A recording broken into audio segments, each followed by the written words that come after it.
everyone. Did you know you could watch today's meeting live and on your smart device? Head on over to the Hillsborough County Meetings channel on the YouTube app. Click subscribe and turn on the notification bell so you can be automatically notified when Hillsborough County Meetings goes live. You can also browse any of our past meetings by swiping to the left and scrolling down. All that's left to do is just to click on a video. It's that easy.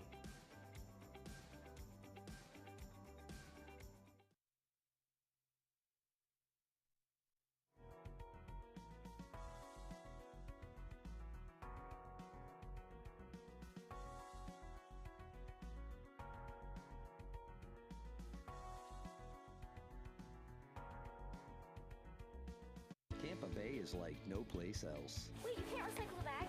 You have to throw it away. Proper recycling keeps it that way for everyone. Bags tangle in machinery and can bring sorting efforts to a halt. No bags. Trash the bags and keep our recycling program moving forward. No, Mom, look, no plastic bags. Do your part to keep our recycling bag-free. Trash the tanglers or return them to participating retailers. For more information, visit tampabayrecycles.org.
Good evening and welcome to the December 14, 2023 Board of County Commissioners Comprehensive Plan Amendment Public Hearing.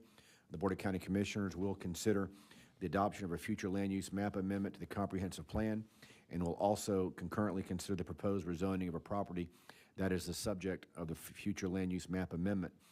Before I pass things over to the Planning Commission to introduce the first item, I want to read into the record from Commissioner Pat Kemp. Please be advised I am unable to attend the Thursday, December 14, 2023 CPA public hearing due to a scheduling conflict. Please read the reason for my absence into the record. I also just received a text from Commissioner Wostel saying that he's trapped in traffic on 275. So I said I'll make that announcement, but it's possible that this meeting will be over before he arrives. So with that, I'll pass things over to the Planning Commission to introduce the item. Thank you, Commissioners. Good evening to everyone. This is a comprehensive plan amendment for HC CPA 23-10. I'll be presenting the item. HGTV, may you please bring up the slides? Thank you.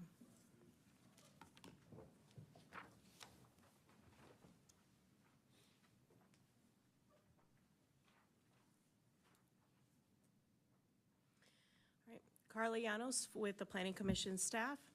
Again, this is HCCPA 23-10, also located at 17438 Dorman Road. Next slide, please. This is a privately initiated small-scale comprehensive plan amendment on approximately 4.2 acres in size. The request is going from residential 2 future land use category to residential 4. Next slide. This plan amendment was part of the April cycle of 2023. It is located southeast of Boyette Road. It is in the South County area. More particularly, it's in the South Shore area wide systems, and it's within the urban service area. Next slide.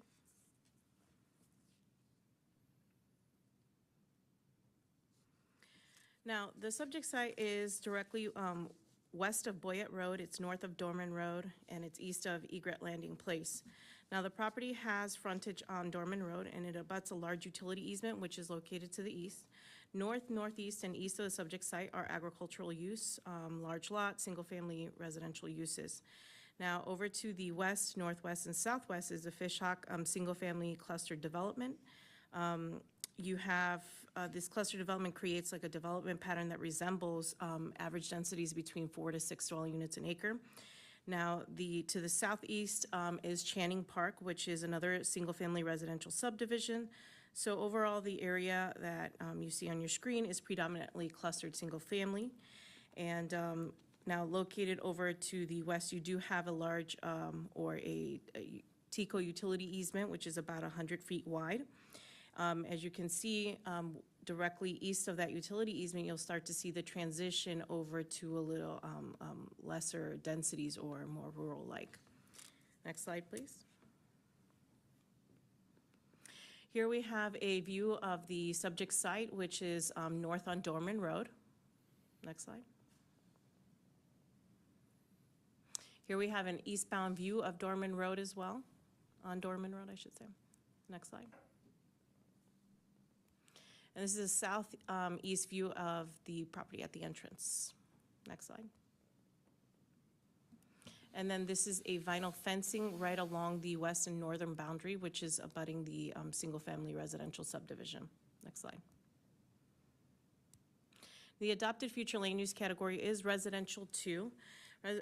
Res 2 allows for residential, suburban scale neighborhood commercial, office uses, and multi-purpose projects. Now, non-residential uses are typically subject to locational criteria. Now, next slide. Under the proposed future land use category, which is residential 4, it allows for the same type of uses. Now, in the general vicinity, you'll see that north, northwest, northeast, east, and west, and southeast is the residential 2 future land use category. Then you do have over to the south and southwest, you'll start to see some of that RP2 or the residential 2 plan category as well. So overall, you have a plan category that resembles 2 dwelling units an acre. However, the actual development surrounding the area is clustered, and it does allow for development up to like 4 to 6 dwelling units because of that cluster development policies. Next slide.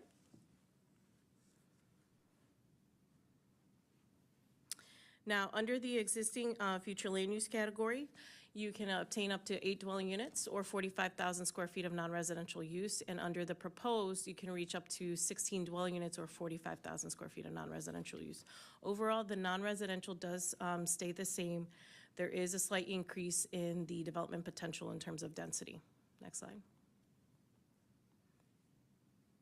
Planning Commission staff did review the request for consistency with our compatibility policies. We also reviewed it for neighborhood protection and gradual transitions, and as well as the community design component. Planning Commission staff found this consistent with the policy objectives of the comprehensive plan. We found the development pattern is comparable or compatible to the surrounding area. Next slide. And we also reviewed it for consistency with the South Shore Area Wide Systems Plan, which is towards promoting housing variety and, giving a little bit of an economic incentive in that area. So Planning Commission staff did find it consistent with that policy as well, or that vision for the community plan. Next slide. Now, overall, the Planning Commission staff recommends that the proposed plan amendment be found consistent with the goals, objectives, and policies of the future of Hillsborough County Comprehensive Plan. And I would be glad to answer any questions. All right, thank you. Is the applicant here? And Mr. Chair, if I may, just for the record, there are 5 board members present, and the applicant is advised that the policy does provide for the ability to continue to a future meeting if you so chose to do so. We choose to proceed tonight. Thank you very much. All right. Okay. Good evening. My name is Colin Rice of the law firm of Older Lundy, 1000 West Cass, here on behalf of the applicant, Petru and Lavinia Velosin, the property owners at this site. I believe we do have a PowerPoint presentation being loaded. Just a second, stand by. Okay.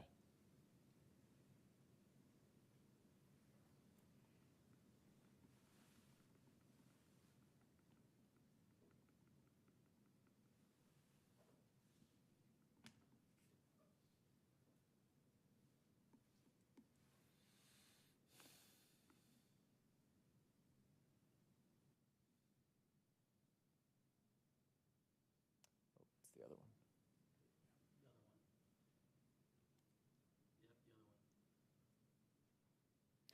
I'll just get started as they're getting that loaded. So, I want to thank Ms. Yanis for her help through this process. Again, this started in April, so it's been a long journey. But we're pleased to be here with a recommendation of support for our request to go from residential 2 to residential 4. Next slide, please.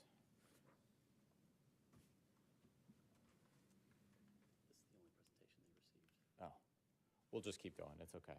I have printouts, and we can certainly pull aerials if you're curious, but it's pretty straightforward. So we're in Lithia.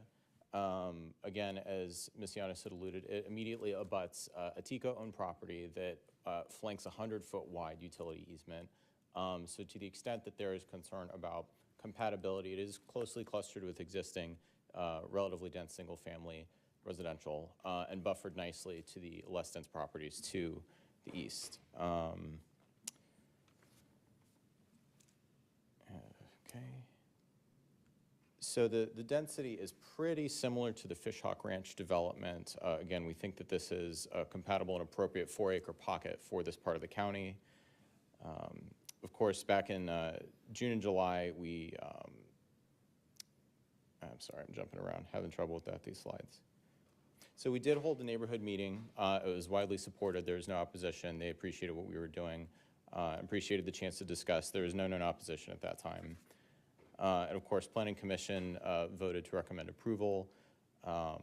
So with that, I'm happy to answer any questions. I'm here for the second item as well, and available for those questions as well. We appreciate your time this evening. Thank you, sir. We appreciate your brevity. It's a public hearing. Anyone want to speak to the item? Okay, we'll hold off on the vote on the adoption until after we hear the companion rezoning. Okay. I think the clerk needs to swear you in before we introduce the RZ. Okay. Do you swear or affirm that the testimony you're about to give will be the truth, the whole truth, and nothing but the truth? I do. Thank you. You may be seated. Right. Does Development Services need to make any introduction? Just a quick introduction. The Next item is again, rezoning major mod application 23-0610. This is a request to rezone a 4.2 acre parcel from RC2 to a planned development. The proposal is for a 10-unit subdivision through the PD. Based on surrounding development patterns, staff did find this approvable. Planning Commission found it consistent with the community plan, and the hearing officer did recommend approval, and staff's available for any questions. All right, thank you. Applicant? Colin Rice again for the applicant, 1000 West Cass. In the spirit of brevity, we'll point to the unanimous recommendations of approval. Happy to answer any questions. Thank you, sir. Anyone here to support the application? Anyone in opposition? Planning Commission?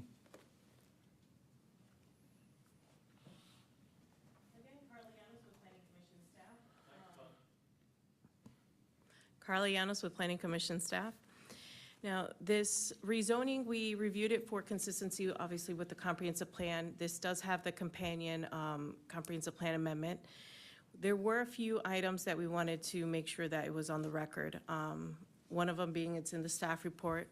Per the future land use element policy 1.2, all new residential or mixed-use land categories, they shall have a density of 4 dwelling units or greater.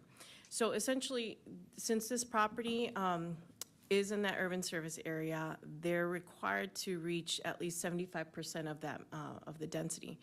However, right now with their current request of 10 dwelling units an acre, they are basically reaching about 62%. There is exemptions for that, and it was also specified during ZHM. Specifically, you can go below the minimum density if it's the higher density is incompatible with the surrounding uses. So this is one of the cases that, and Planning Commission staff found that sufficient justification to support the request. So that's it. Great, thank you. Yeah. Hearing Master? The zoning hearing master considered the applicant's request to rezone 4.2 acres from RSC 2 to planned development to provide for the ability to develop 10 single-family homes. Current zoning RSC 2 permits the potential for the development of 8 dwelling units on site. The zoning hearing master noted that the parcel is the subject of a pending comprehensive plan amendment to change the future land use category from residential 2 to residential 4. Both are being heard this evening. As Ms. Llanos explained, the request does not meet the comprehensive plan requirement to develop at least 75% of the allowable density under the future land use category. The zoning hearing master noted that the property would yield a maximum of 16 units and 75% of that would be 12 units, and the applicant is requesting 10 dwelling units with this proposal. The representative testified, Mr. Rice testified that the request for 10 units would be more consistent with the development pattern to the west, and the Planning Commission staff supported the request on that basis. The zoning hearing master noted that the request is consistent with the comprehensive plan and with the surrounding conditions in the area, and recommended the approval of the rezoning. All right, thank you. Before we vote, I just want to make sure the clerk recognizes that Commissioner Wostel has arrived. Can we have a motion on the adoption of CPA 23-10? So moved. Second. We got a motion, Commissioner Cohen, second Commissioner Owen. Do we have a button to vote, or do we? No. Roll call. Roll call vote. Hagan? Yes. Cameron Cepeda? Yes. Cohen? Yes. Myers? Yes. Owen? Yes. Wostel? Yes. Motion carried 6-0. All right, now can we have a motion on the RZ 23-0610? So moved. Motion Second. Commissioner Cohen, second Commissioner Myers. Roll call, please. Hagan? Yes. Cameron Cepeda? Yes. Cohen? Yes. Myers? Yes. Owen? Yes. Wostel? Yes. Motion carried 6-0. Awesome. No other items? We're adjourned.